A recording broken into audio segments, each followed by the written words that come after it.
Эти кадры осенью прошлого года моментально заполонили просторы интернета и были растиражированы некоторыми СМИ. В разгар свадебной фотосессии невеста осталась без одной очень важной детали своего гардероба. Однако этот конфуз оказался постановочным. Сцена, снятая у телецентра, вошла в финальную версию фильма «Из Уфы с любовью». Фарид, я влюбился.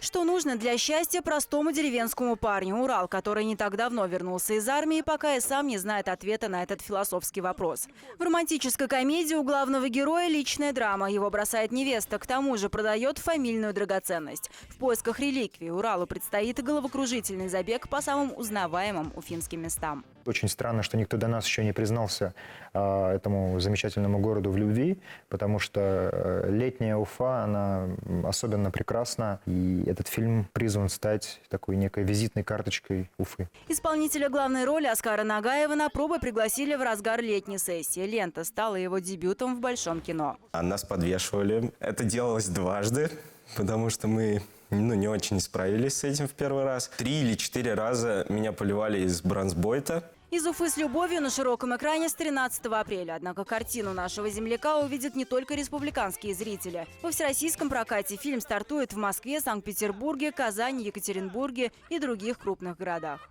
Эльмира Шайхова, Алексей Выдрин. Вести, Башкортостан.